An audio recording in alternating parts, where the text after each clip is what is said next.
semuanya, kembali lagi dengan Student on Sharing.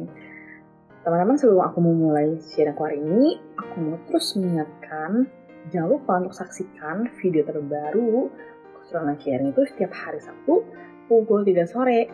Teman-teman bisa nonton di YouTube channelnya Go Bogor atau juga Instagramnya Go Student itu @go_student. Nah teman-teman, hari ini aku mau membagikan tentang yaitu menang dalam tantangan ya. Dalam kehidupan kita setiap harinya ya, pasti kita tuh terus mengalami sebuah tantangan.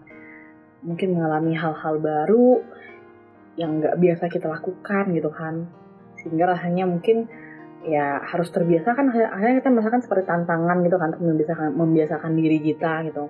Menghadapi mungkin masalah atau tantangan-tantangan lainnya gitu dalam kehidupan kita sehari-hari gitu ya teman-teman. Nah, untuk kita bisa kuat, untuk kita bisa menang dalam menghadapi tantangan itu teman-teman, ada nih beberapa hal yang mungkin bisa kita lakuin. Nah yang pertama itu adalah kehidupan doa.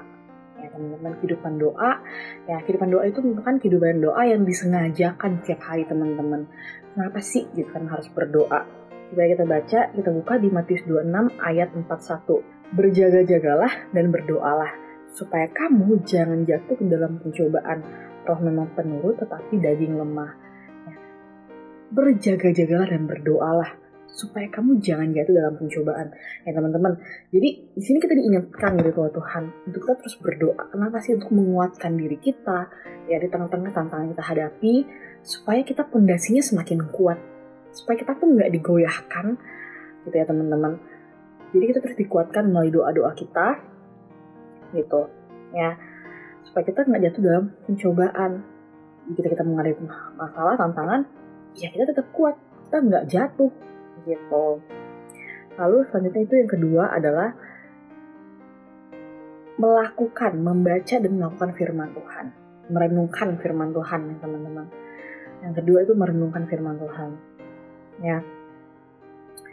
Firman Tuhan itu merupakan penuntun kita, teman-teman. Yang kehidupan kita sehari-hari. Ya. Melalui firman Tuhan, ya, kita tuh diperlengkapi oleh kebenaran-kebenaran, kebijaksanaan-kebijaksanaan yang bisa menjadi bekal kita untuk menghadapi hari-hari kita, untuk menghadapi tantangan-tantangan kita, ya, yang bisa menjadi panduan gitu untuk kita, bagaimana kita menjalani hari-hari kita, seperti itu ya teman-teman, membimbing kita, langkah-langkah kita. Lalu yang selanjutnya yang ketiga itu adalah bergabung dalam komunitas. Jadi berada dalam komunitas, karena penting banget ya teman-teman, kita tuh untuk berada di dalam sebuah komunitas. Karena dalam komunitas juga, ya, itu kita bisa dikuatkan, kita diingatkan, kita terus saling menjaga satu dengan yang lain ya. Dalam komunitas itu kita saling menguatkan, saling mendoakan. Ya ketika mengalami tantangan, ada yang bisa menguatkan kita, mendoakan kita, memperhatikan kita supaya kita bisa bangkit, supaya kita tetap terus terjaga, nggak jatuh. Gitu ya teman-teman. Nah, jadi segitu aja sharing teman-teman.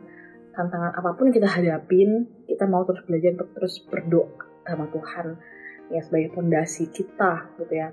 Terus merenungkan, melakukan membaca firman Tuhan setiap harinya untuk terus menguatkan kita ya, menjadi panduan bagi kita untuk bagaimana kita bisa menerapkan itu dalam keseharian kita.